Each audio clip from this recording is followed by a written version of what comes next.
Hi guys, I want us to look at church records management system using Microsoft Access and Visual Basic for application coding. So basically in this session, I'll be taking you through the tables just to see how the tables will be look like. That is the data type and field names. So guys, we have our first table. Our first table is members table, where we shall have the member ID as the primary key, the first name, last name, date of birth, gender, address, contact number, email, date joined, and whether that is the status, whether the member is active or inactive.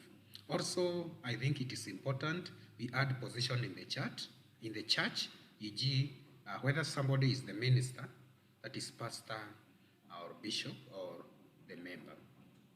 Then guys, we shall have the baptism table, where we shall have the baptism ID as the primary key, the member ID now gotten from the members table as the foreign key, also baptism date and the person who anointed or who did it, that is the minister.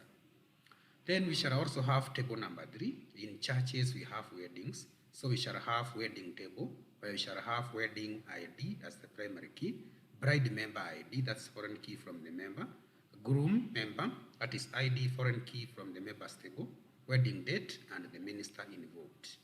We shall also have a funeral table in case a member dies.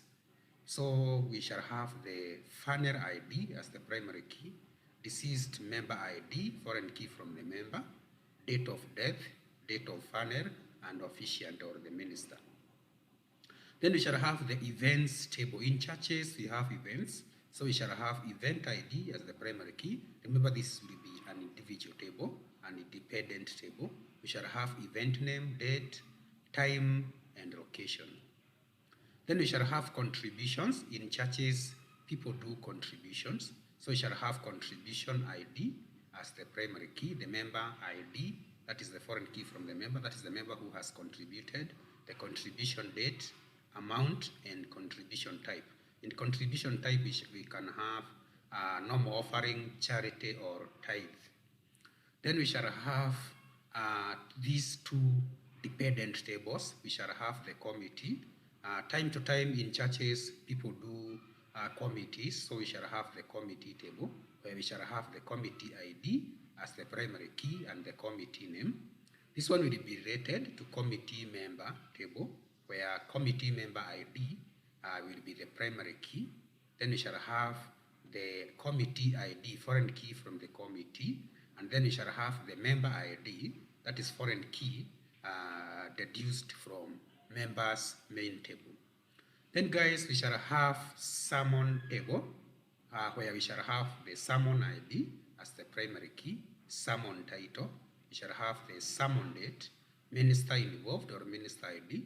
This one will be gotten from the members, where we shall have position as the minister. We shall have the Bible text and sermon notes. Then from there, guys, we shall now go one-on-one to the system construction, where we shall now open Microsoft Access and do the tables as it is supposed to be done. Guys, let's meet in part 2, where we'll be doing the system construction. Remember to subscribe if you have not done so. Also, remember to share and like my videos. Thank you very much.